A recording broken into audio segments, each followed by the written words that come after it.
Hola oyentes de Radio Sefardí, bienvenidos nuevamente a Judíos en Tierras Islámicas y estamos para ello con la profesora Mercedes García Arenal. Hola Mercedes. Hola, buenas tardes. Pues hemos recorrido a través de los dos programas anteriores desde el nacimiento mismo del Islam, su expansión por el norte de África y por Oriente y cómo se produce un auge de la cultura judía justamente gracias a que las comunidades de este enorme imperio que va prácticamente desde la China hasta los confines occidentales del mundo conocido, pues en todas, a lo largo de toda esta franja se desparraman las comunidades judías que inician una serie de contactos culturales, comerciales, religiosos, etcétera, que harán crecer la cultura y que harán que compartan muchas cosas más allá de la lengua, de la cultura y de la historia. Y habíamos hablado también en un segundo programa justamente con la expulsión de los judíos de territorio ibérico, como en un principio la cosa no está tan simple a dónde ir y el único sitio donde realmente pueden seguir viviendo es en territorios, en tierras islámicas, en tanto del norte de África como la bastante joven Imperio Otomano. El joven Imperio Otomano que hacía muy pocos años que se había establecido, ¿no? Efectivamente, pocos años. Porque en el 1400 y pico es cuando conquistan Constantinopla. 1400 que 53 o 35. 53, yo creo que es el 53. Soy un poco disléxica. Pero yo recuerdo que cuando había que dar fecha del final de la Edad Media, estaba entre el 53 de la conquista de Bizancio y el 1492 el descubrimiento de América. De todas maneras son fechas de muchos cambios y también, aunque los judíos ven limitada su expansión, porque en el resto de Europa tenían cerradas las puertas, pues sí que aprovechan lo que habíamos comentado, los puertos del Mediterráneo, para establecer un corredor comercial importante desde Oriente a todos los mercados de Occidente, porque... Sí, y bueno, y en las tierras del Imperio Otomano, Salónica es un lugar importantísimo y todos los territorios balcánicos del Imperio Otomano son un refugio grande de sefardíes, lo que hoy es Bulgaria, Rumania, etcétera. Ahí se asientan muchísimas... Y tienen una característica que las diferencia de las otras nacionalidades en el Imperio Otomano, porque según tengo entendido el sultán pues a los búlgaros les da su zona para vivir, a los griegos tienen limitadas su zona, en cambio los judíos pueden asentarse en cualquier sitio. En cualquier sitio. Sí, y hay una serie de privilegios más. Por ejemplo, no permite en los sultanes otomanos hasta casi el siglo XIX la imprenta en caracteres árabes y permite la imprenta en caracteres hebraicos. Hay imprenta en Istambul y en Salónica casi inmediatamente después de la expulsión de España, llevado por judíos españoles. Claro, sí, aparte que y también hay un contacto que igual no lo mencionamos, pero porque no pertenece al mundo árabe, pero que está muy en contacto, con esta zona, que son los judíos de Italia, ¿no? Porque sí, lo mencionamos por los territorios papales y por la República de Venecia. En Venecia es donde existe el primer gueto. De hecho, la palabra gueto viene de ahí, de la islita que les dan para asentarse, ¿no? Pero es una zona que mantiene mucho contacto con el mundo musulmán. Absolutamente.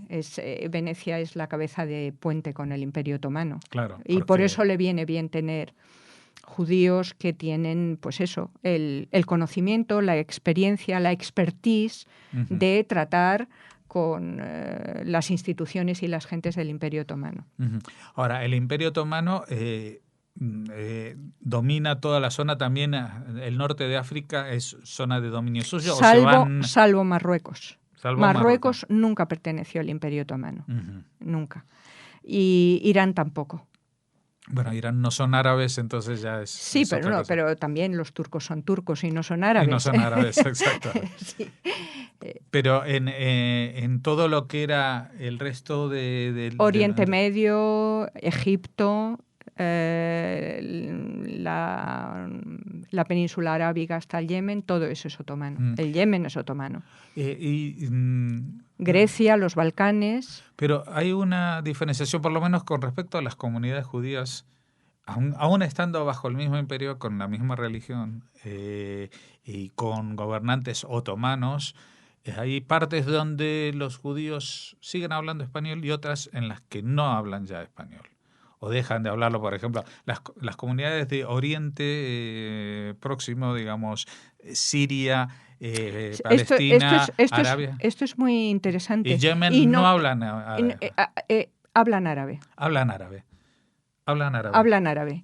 Y escriben lo que se llama judeo-árabe, que es árabe escrito con alfabeto hebreo. Un alfabeto hebreo muy cursivo, que a primera vista a veces parece árabe. En cambio, en los Balcanes, en Istambul, en Salónica...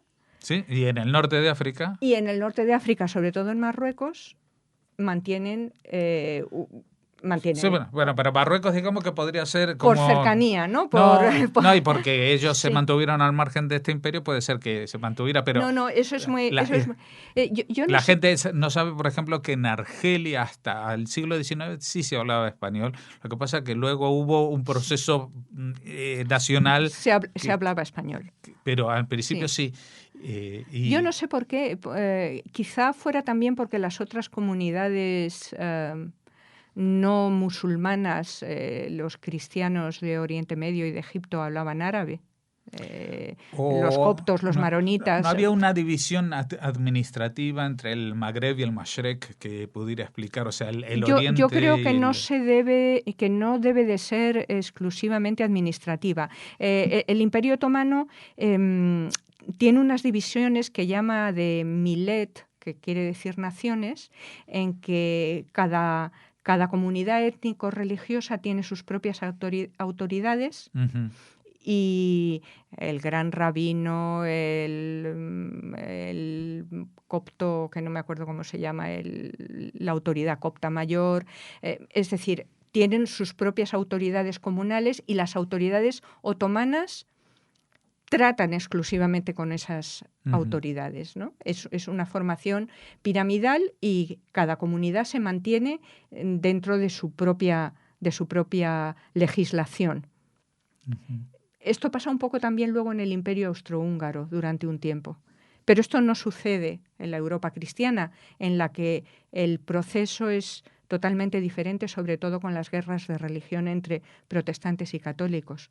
Se considera que todo el mundo bajo un mismo rey, es decir, que los vasallos deben de tener la religión de la dinastía.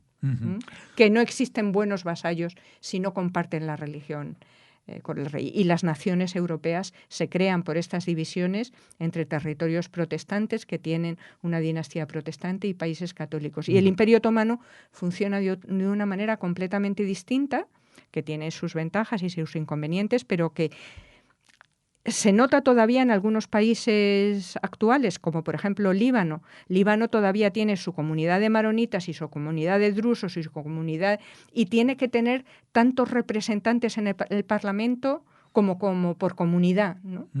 Es decir, que no existe un concepto de ciudadanía, sino de comunidades. Y eso procede del Imperio Otomano. Y eso... creo que a los judíos no les fue mal. Creo que a los judíos no les fue mal hasta que le empezó a ir muy mal al Imperio Otomano. Es decir, yo creo que el empobrecimiento y el atraso de las comunidades sefardíes respecto al avance en el siglo posterior a la Ilustración en 18, Europa, 19, sí. En Europa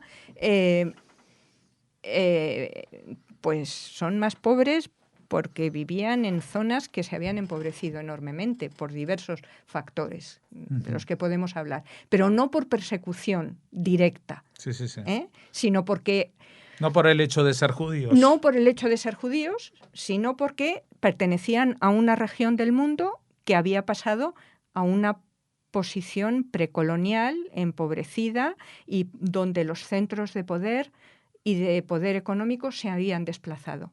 Hay historiadores que ¿A dónde se piensan... habían desplazado? Pues hay historia al norte de Europa, desde luego. El sur de Europa padece esto exactamente. El sur de Europa se queda en una posición precolonial de la que no ha salido. Yo creo que más bien ha vuelto. Todavía arrastramos, bueno, ¿no?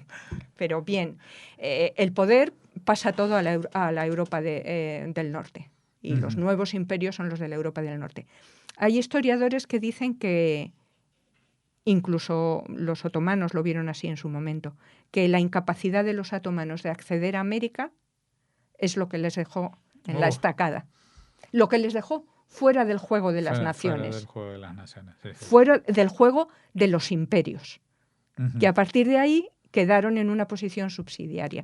Pero así, claro. Alemania tampoco accedió a América. Y las cosas no suceden por un solo factor, pero Alemania pertenecía al núcleo de los países del norte de Europa.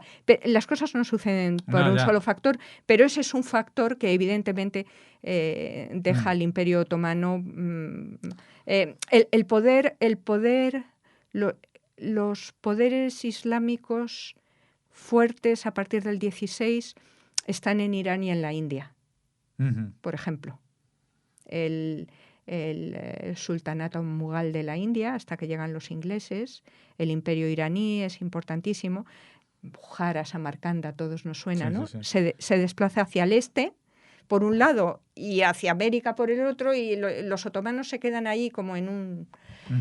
En esa expansión hacia el este que mencionaba de Bujara, de Samarcanda, también hay comunidades judías por supuesto, muy importantes en toda la ruta de caravanas y de la ruta de la seda. Y algunas de ellas son las comunidades más antiguas, porque están allí desde la época, digamos, del Segundo Templo, prácticamente. Efectivamente. Cuando no vamos a hablar de los asirios, pero sí de que a partir del siglo I o II, cuando llegan los romanos, pues se van echando más para el oriente y llegan a estas zonas que hoy en día son estas repúblicas nuevas de Uzbekistán las repúblicas estas de la Azerbaiyán, la división de la Unión Soviética. Exacto.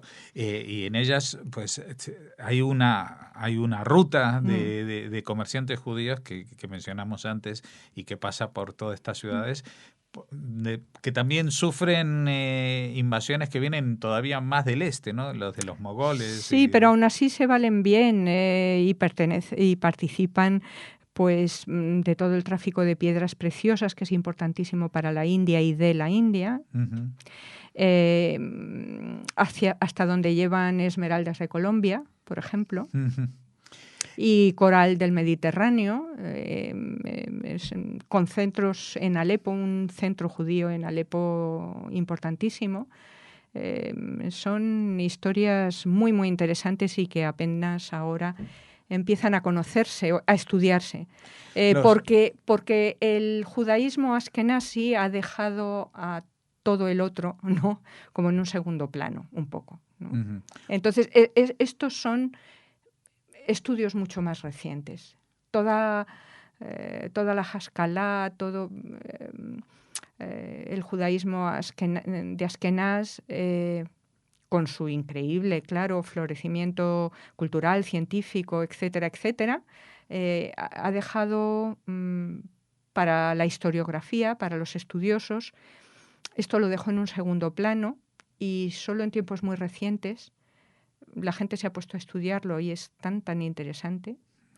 Ayer estaba yo leyendo un artículo preciosísimo de judíos en las plantaciones de azúcar en Surinam. Tenían enormes plantaciones de azúcar y enormes cantidades de esclavos negros. Discutían si los tenían que circuncidar o no, tal y cual, pero bueno, pues yo son cosas que no sabía y que yo creo que el público en general no sabe y son parte de la historia de los judíos muy importante y muy significativa. Bueno, vamos a tratar de que conozcan un poquito más con estos programas. Hablamos de los centros de poder del Imperio Otomano. Evidentemente en Estambul estaba la sede principal, y luego mencionamos algunas ciudades importantes como Alepo.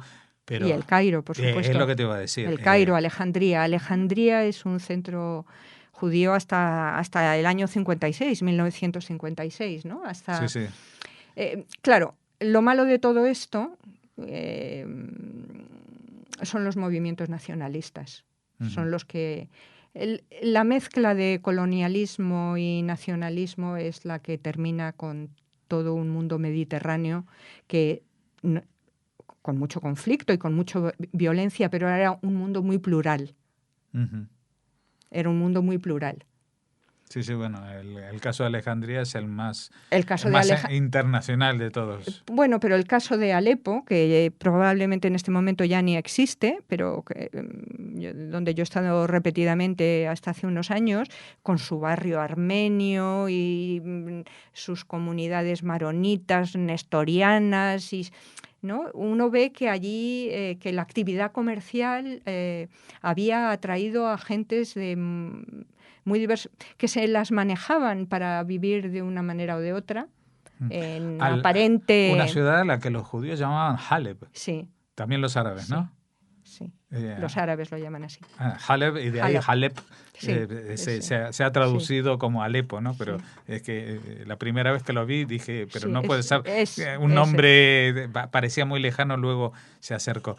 Pues hemos hablado de muchas cosas y que tienen que ver con esta evolución que posiblemente necesitemos otro programa más, Mercedes, para dar el broche final y hablar de algunos casos también más personales de personajes importantes. Porque, claro, esto se entiende mejor si uno coge una familia o dos y le sigue un poco la pista. O incluso algún personaje tan trascendentales, porque tú hablabas de los judíos ashkenazí, pero también los judíos ashkenazí se vieron atrapados por un personaje judío de Turquía como Shabtai Tzvi, el falso mesías que hizo que todo el mundo corriera estamos hablando siempre de las corrientes mesiánicas. Esta es una muy importante. Y esta es muy importante. Sacude a todo el Mediterráneo y a Holanda y a Polonia. Vamos, y que una tiene cosa extraordinaria. Un final de película. Sí. Así que de estos y otros personajes seguiremos hablando en Judíos en Tierras Islámicas. Muchas gracias, Mercedes, por habernos acompañado. Muchas gracias a vosotros.